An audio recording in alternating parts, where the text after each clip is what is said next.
First things that people say when they hear about this, as they hear 64,000 or 128,000 square textures, they say, how could you possibly, they imagine bringing that up in Photoshop and painting all of that, and you're like, how could you possibly even make any use of that?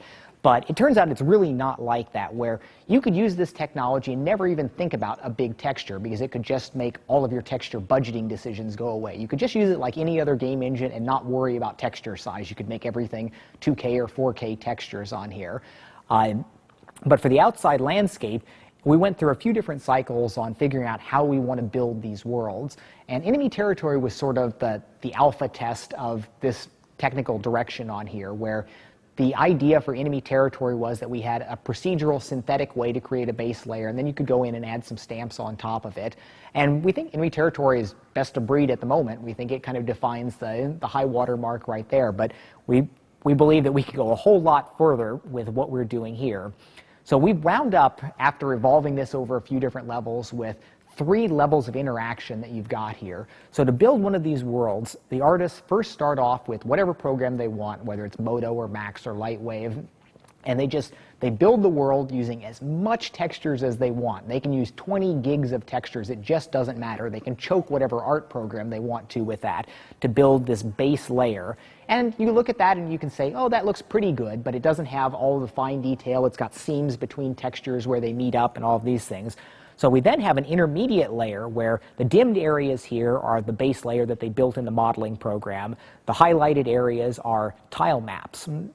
So some game outdoor engines use explicitly tile maps, and in fact I originally tried to do this where assuming we just had tiles with stamps on top of it, but that didn't give us the high level detail, the great big rocks that we wanted. But what this does allow you to do is go ahead and scrub in like grass on here. You've got a path here and you say you want to turn it into a grassy path rather than a sandy path, and you can rough in these things in this mode, and then it goes ahead and calculates it, does really nice blending along all of the edges, and puts all of that underneath the stamps. So if you decide that I want a path going up this mountain here, it's really easy to just grab this and scrub a path up there and regen, and it's got pretty nice edges.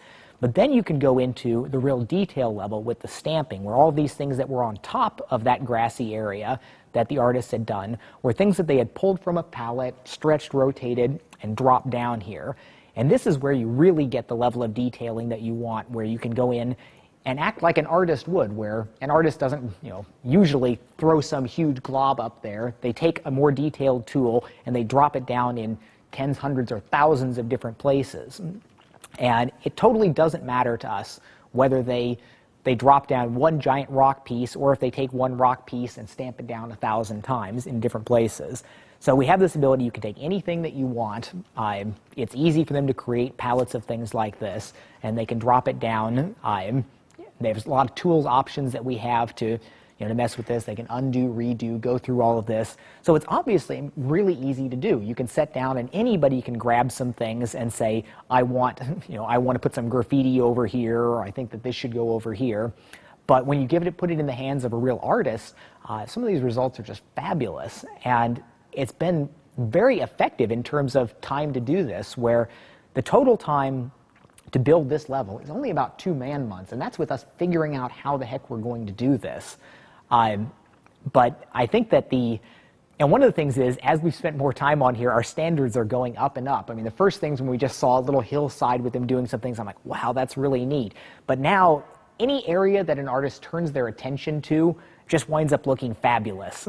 Like this area here, this used to just be that same sandy rock that was everywhere, but we decided we wanted to make this a parking lot for the vendor's shop in there. So they didn't touch anything on the geometry. Again, no impact on any of the other game stuff. They just went in with the tiling, set up a lot of different asphalt things that get blended together, and then going over to the stamping on there to add the extra detail on top of that. And they just transformed that. And that took, it was like 15, 20 minutes. He's just going down there, and any area that they choose to look at can be made to look awesome.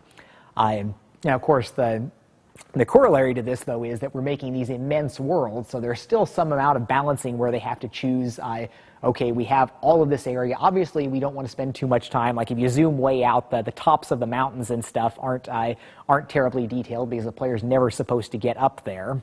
And we have the ability to work at like different resolutions in there. Lots of different tools that we get for For being able to effectively work with. The tiny little detail areas like we were doing there, they work pretty interactively and fast, but if you wind up trying to slap something across an entire mountainside, it might take 5 minutes to go ahead and update. And if you're doing something at a high level, you may choose to work at a lower resolution so that you can update that a little bit quicker. But then like here in this townscape, this was a little piece I had this cut out on the floor when I was testing something there. And it started off all this just plain, simple sand on there. But then the artists go in, they start working at it, and all of this stuff starts popping up. And you can see they just laid down pages of newspaper and things on top of it. There's footprints and tire track marks and all of this stuff that's going over there. And it's this deep, deep layered approach where, in theory, you could do this with, with a standard Doom 3 type technology, but it would go horribly, heinously slow if you stacked up 10 levels of transparent detail like that. But in this case, since it all winds up being just kind of combined together into this, there's, again, no impact, and it allows the artist to just sit there and do this great, great work.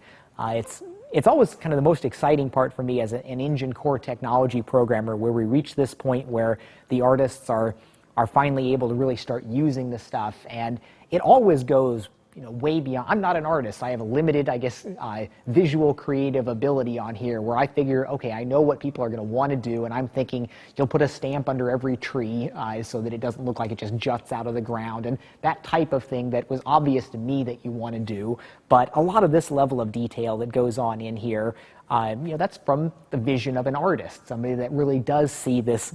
One of my thoughts is that the difference between artists and most people is the fidelity of their imagination. You can say grimy town with all of this stuff in here, and I've got some vague image in my mind, but a real artist sees something like this, and then they're able to go in and get it down onto the monitor screen.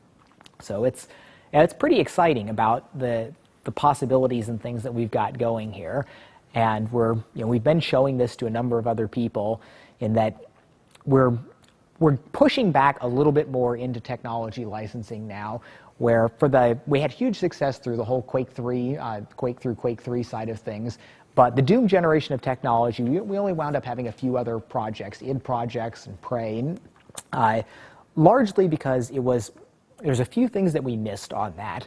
A lot of people were interested in vehicles and outdoor areas, which we just didn't have in Doom, and we wound up eventually developing all that for enemy territory, but it wasn't sort of in the core technology there. And also id has had a deserved reputation for producing great technology with not so great tools around it, because we've never had a huge staff. It's always been a small number of people that are doing good work, but not necessarily adding a lot of user-friendly polish, because it was always a matter of, if I do something neat, then I just have to explain to 5 artists how to do it. It's not like we're broadcasting to a really huge audience there. But now, as we've grown in headcount and the number of people that we have to even teach internally, we've hired full-time dedicated tools programmers and support programmers now, because we need it for ourselves internally just to satisfy everyone's requests. But it also means that we're at a point now where all of the stuff that used to be driven just by text files to run things, we have nice interactive editors for this entire studio environment that we've got for all of our tools interfacing in, which, as a matter of fact, this actually ships with the game. Anybody that brings down the PC version of the console, types id Studio, and all of this dev environment pops up on it. So we've had really good response from the dozen or so people that we've wound up showing this to at E3 and here at QuakeCon, because it's always fun to talk about the graphics, the image, what you get for your screenshot on here, but a lot of these things really are process level important. What matters for your company strategically about how you're going to develop across the different platforms, how you're going to allocate your resources, how you're going to be able to transfer them from project to project. And these are things that they may not necessarily be the most sexy topics to talk about for technology on there, but they are really important. I mean, this is big business here when you're talking tens of millions of dollars for game development budgets, teams of dozens or hundreds of people in some cases. And a lot of these issues about how you can apply more people to a problem are really significant. It's like the parallelization problem that we deal with in multi-core CPUs. It's how to figure out how to divide up the tasks so that they don't interfere with each other. And I have this vision plan for IdTech 6. Hopefully we get to virtualize geometry in the same sense, so you can sculpt the same way you can paint in this. But restricted to this one area of working at surfaces, this does some really magnificent things. And I hope that in the future, as we're looking at PS4s and 720s and 16-core CPUs, that we'll be able to do a level of technology that lets us apply this really to the rest of the equation. But I do think this is still a significant step forward.